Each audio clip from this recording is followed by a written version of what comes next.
Hey everybody, it's James here from the Sawyer Family Reviews channel, bringing you a new toy review. I haven't done a toy review in forever, so I hope I remember even how to do it. But a few months ago, I pre-ordered this guy off of DAFOOT Toys on Instagram. This is a Last Ronin Playmates vintage style custom. I got it a while back, and I just have had it sitting there, and I'm like, you know what? I should review that. That's a great figure. This is something really cool and unique. And I figured if I'm going to get back into doing some reviews, I might as well start with something really super fun and different, right? So I got this guy, I got Jaguar, and I got, because I'd done a bunch of them at once, and I kind of waited for all of them to ship together. I guess it really wasn't all at once, right? Not really. I got Jaguar, the foot, they call him DAFOOT. He has a big foot for a head. It's a foot soldier. Get it? And Executioner, I think was the other one, which is like a different version of Anthrax, if I remember right. Yeah. So I have all those, but the Ronin one is really the one that spoke to me the most about like, hey, let's review this thing. So let's take it over to our picture table and we'll get a review going. All right, let's go. So first of all, let's talk about the packaging. So DAFOOT Toys, when they release a custom figure, at least all the ones I've had so far, you get a card back, a bubble, a tray insert, and the figure and all that stuff, but it's not sealed to the card. The bubble has these two adhesive strips along the side, so that way if you want to put the figure on a card, you can. If you want to display it loose, you can. I want to have both options, so I got one of these Mockmaster Turtles cases, and I'm sorry if you're picking up a bunch of glare off my lights here, so that I could display him like this, but able to take him out whenever I want and not have to remove those adhesive strips. So this is the way I display him. This is the way I'm displaying all of those figures. But since we've got him like this anyway, let's take a look at that card back. It's made to look just like a vintage Playmates style card back with a file card down below, and then an array of accessories here. You got a picture of the Ronin here, something that says Toidle Soup with Bebop and Rocksteady. Bebop and Rock Heavy present a brief history of the Mutant Toidles. So it's got a little right up there. Hey dudes, this pepperoni pizza from Dimension X is Mondo Tasty. So there's a lot of like just Playmates-y type stuff going on here. I don't know for sure if the bio ruins anything from Last Ronin. I'm going to try my best not to ruin anything from Last Ronin, even though Last Ronin's now complete and the story's over. And if you want to know about Last Ronin by now, you probably know about Last Ronin. But I'm not going to reveal the file card, just in case it does spoil something as to who the Last Ronin is. So the file card itself, the backer card, is made of a very, very thick cardboard. This reminds me almost like a board game. Like it's that thick. Very high quality. And it's even got the punch there so that you could actually push the punch through if you really wanted to, although I don't know why you'd want to. You want to keep your stuff unpunched if you're keeping it like this. But even the card back itself is very cool. It's very reminiscent of a vintage Turtles card back, but it also has these drawings here that are sort of like the Dark Knight Returns. They're Dark Knight Returns poses for Last Ronin, because the Last Ronin is kind of like a Ninja Turtles Dark Knight Returns story. If you don't know what the Last Ronin is, there's one turtle left, and it's in the future, and he's going to get revenge for his brothers, and you kind of don't find out who the Last Ronin is until you've finished up the first issue. So that was a big surprise, too, as to which one of them was the Last Ronin. And look at this. I think I got number 1. I don't know for sure there, but I actually might have gotten the number 1 custom of the bunch, and that's kind of crazy if so. I haven't even noticed that. That's pretty insane. So this was available in 2 versions. There was a deluxe version that comes with the extra head, and then a pared down version.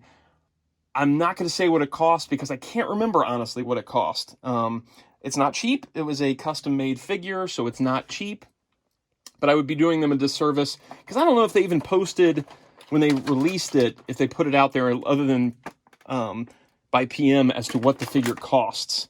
So I don't really feel comfortable just saying, oh yeah, it costs this amount. If you want to find out, go to DAFOOT Toys on Instagram. I don't know if they're doing another run of it or not, but you might be able to find out at least what it cost. And then it also included this trading card here. Again, it might be the same write-up. Yeah, it looks like it's the same write-up, so I'm not going to read it in case it ruins anything. And you get that shot of the Ronin on front. And then the tray, there's a backer tray that has, all the weapons are cast in red, So you get the bow staff. I'll go through all the weapons later on, but this is how it's all laid out. So you get this piece that goes behind here, and you've got these adhesive strips to put it on there. But let's clear all this out and take a look at the Ronin himself. All right, we've got Last Ronin out of the box right now. I've got 2 weapons in his hands. Usually I would go through all the weapons on something like this first. I'd lay them out on a piece of plastic or something to give you a good view of them all. However, these are kind of like taped down inside these trays, and I really don't want to mess that up. I don't want to take them out and then have to get these sticky things back on to put him back on display. So you're just going to have to deal with the fact that some of the weapons are going to be in here. He's got a red billy club, a pair of red nunchucks with looks like a black wire piece, kind of like the NECA Ninja Turtle nunchucks. And he's got a red bow staff. And then right here is this piece right here, which is the red broken katana. And I do love that all of these weapons are all red. Reminds me of vintage Ninja Turtles where all the weapons would be cast in one color. He's got a climbing claw, or some kind of claw thing, with an actual string wrapped around it. And I think this one you would just kind of tie around his wrist because there's no clip or anything like that. And then we've got an unbroken katana, and at the top we've got what looks to be a red stick of dynamite. So I think all the weapons are probably painted red, but they might be actually cast in red. I can't tell for sure.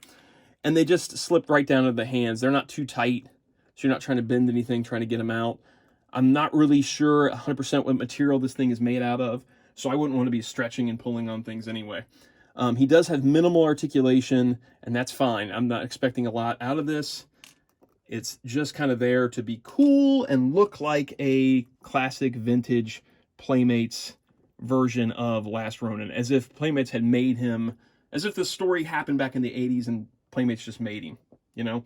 It reminds me a lot of those Varner Studios vintage turtles and their crazy looks on their faces and stuff like that. So it's not meant to have a ton of articulation because of it being a custom-made figure. So it's just got the swivel at the shoulders.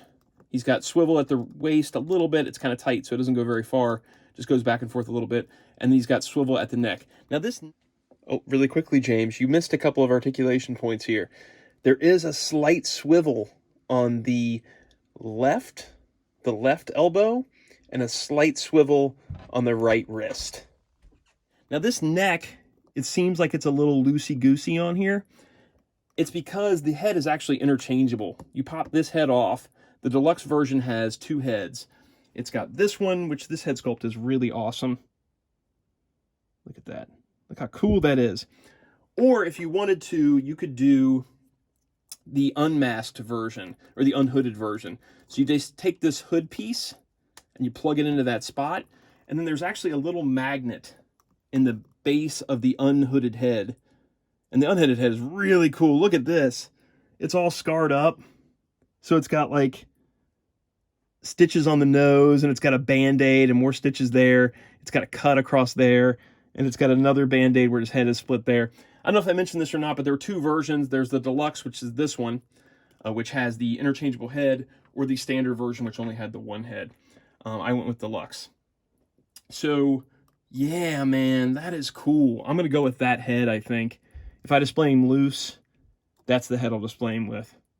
That is really cool. It's got that, it reminds me almost of Slash, like the head sculpt does, where it's got kind of the one eye sort of more open, sort of the gnarly looking face.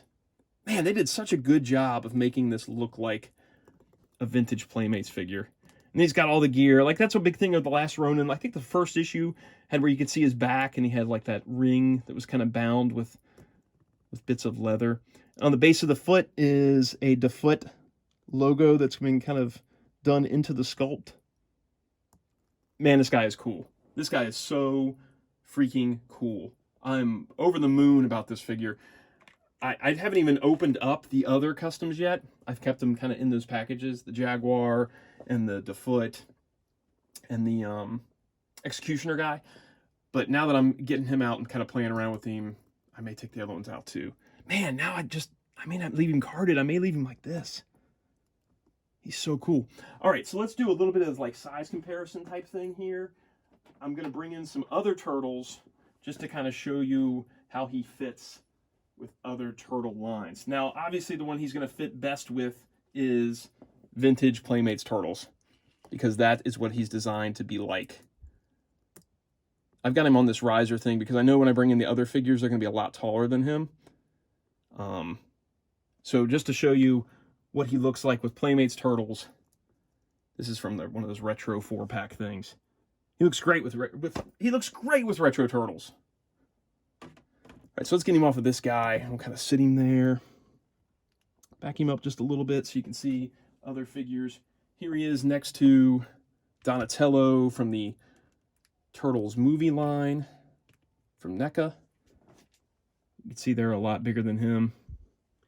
And then we've got Mikey, Super 7, standing with him. Obviously, he's not meant to fit with these, but it does make for a cool, all-over, different styles of Turtles line. Here's one of the more underrated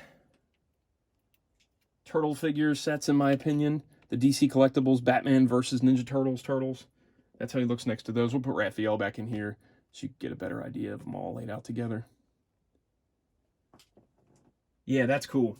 This is an awesome figure. Now, at the time I ordered this, there were no Last Ronin Turtles on the horizon. It was not something that NECA was doing. It was not something that Playmates was doing. And now, since then, we've got a Playmates release that's coming, and we've got NECA, a whole line of Last Ronin Turtles. I don't regret this purchase at all, though, because this is something totally unique to all of those. The Playmates version is trying to be like the comic. The NECA version is trying to be like the comic. The Playmates version is cool. It's probably the closest to this, but it also feels like more like that modern Playmates sculpting, and this feels like that vintage Varner Studios type of sculpting, where it's exaggerated and crazy, but still super detailed. That's what it feels like to me. I'm not throwing rocks at any of those Last Ronin figures. I'm going to buy all of those Last Ronin figures because I really enjoyed most of Last Ronin. I even bought the big statue thing. I really liked Last Ronin except for the final issue. So I'm not upset about having this at all and what I paid for it at the time that I pre-ordered it. DAFOOT did an amazing job. I'm blown away. I've gotten a lot of custom stuff over the years, but this has got to be like top tier, man. This is like out of this world awesome. He is just fantastic. Now, the initial run sold out. It sold out fairly quickly, both the deluxe and the regular versions. I don't know if DAFOOT is going to do another run of these or not. I haven't heard anything. But I will leave a link to their Instagram down below in the info section of this video, so you can check them out on Instagram, follow them on Instagram. I know they have a lot of cool stuff coming out. A bunch of like the Archie series, the Teenage Mutant Ninja Turtle Adventures figures are coming through them in Playmate style. So if you want to check them out, go hit that info section down below. While you're over there, check me out on Instagram. It's @ActionFeatures. If you like this video, like, subscribe, notify. If you want to get in touch with me, go to, like I said, Instagram @ActionFeatures or Facebook.com/ActionFeatures. Yeah, and that'll be it. See you guys next time. Bye.